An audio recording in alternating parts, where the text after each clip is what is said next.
स्वागत है साथियों, एक बार फिर से आपके अपने YouTube चैनल नैतिक पथ क्लासेस पर एक और अपडेट के लिए हमने थंबनेल में लिया है। उपभोक्ताओं की शिकायत दर्ज होगी, यानी कि जो कस्टमर्स हैं जो राशन लेते हैं उनकी जो भी शिकायत होंगी वो अब दर्ज होंगी। आम जनता को इससे मिलेगी सुविधा।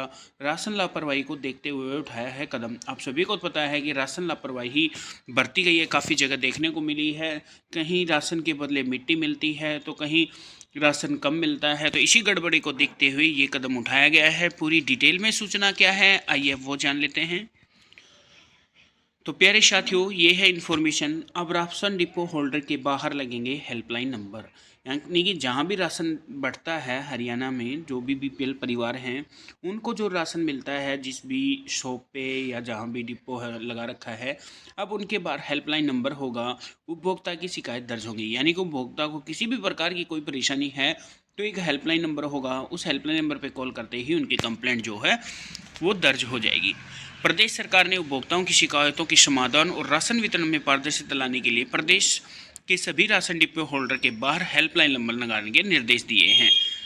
खाद्य नागरिक आपूर्ति एवं उपभोक्ता मामले के मंत्री हैं राजेश नागर जी ने मंगलवार को समीक्षा बैठक के दौरान यह घोषणा की है। उन्होंने कहा है कि हेल्पलाइन पर आने वाली सभी कॉल्स रिकॉर्ड की जाएंगी ताकि गड़बड़ी की शिकायत पर कड़ी कार्रवाई हो सके। तो ये क्यों किया गया है सभी डिपो होल्डर्स के बाहर हेल्पलाइन नंबर जारी करने का? क्योंकि राशन जो है वो पारदर्शिता से सबको मिले, समय पे सबको मिले और पूरा सबको मिले, किसी प्रकार की कोई परेशानी ना हो कस्टमर्स को। इसलिए ये हेल्पलाइन नंबर जारी किया गया है और जो भी कस्टमर्स कॉल करेगा उन सभी की कॉल्स रिकॉर्ड की जाएंगी ताकि उन पर कार्रवाई हो सके।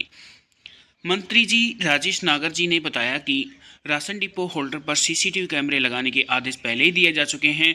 उन्होंने अधिकारियों को निर्देश दिए कि हेल्पलाइन पर प्राप्त शिकायतों की पूरी मॉनिटरिंग की जाए। इस बैठक में सभी जिलों के अधिकारी उपस्थित रहें।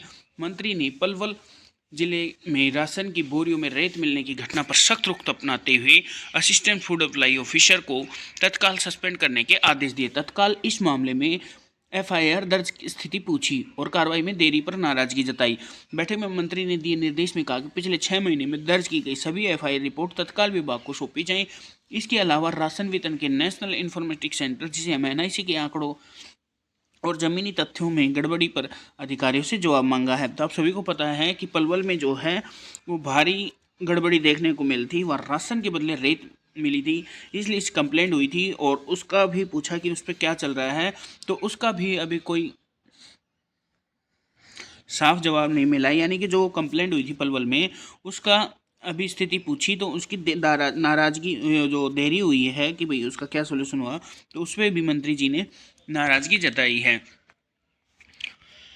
2 महीने का राशन न बंटने पर सवाल।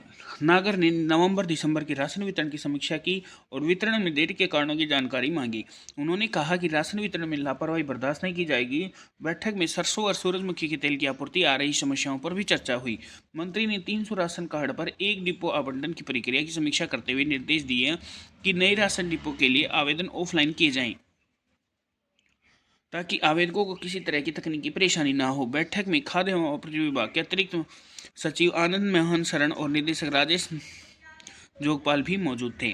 तो जो 2 महीने का जो वेतन है नवंबर दिसंबर, इस पे भी उन्होंने जानकारी मांगी है कि आखिर राशन वितरण क्यों नहीं हो रहा और राशन में किसी तरह की लापरवाही बर्दाश्त नहीं की जाएगी, ये सभी है। तो साथियों, एक हेल्पलाइन नंबर जारी किया जाएगा जो कस्टमर को काफ़ी सुविधाजनक होगी, क्योंकि हर डिपो होल्डर के बाहर वो हेल्पलाइन नंबर जारी किया जाएगा, लगाए जाएंगे और निर्देश इसके दे दिए हैं। सीसीटीवी कैमरे के निर्देश पहले ही दिए जा चुके हैं। तो साथियों, एक अपडेट थी। अगर आप इसी तरह की अपडेट पाना चाहते हैं तो बेल आइकन को ऑन कर लीजिएगा। जब भी हमारी नेक्स्ट अपडेट आएगी तो उसका नोटिफिकेशन आपको मिल जाएगा। थैंक यू दोस्तों।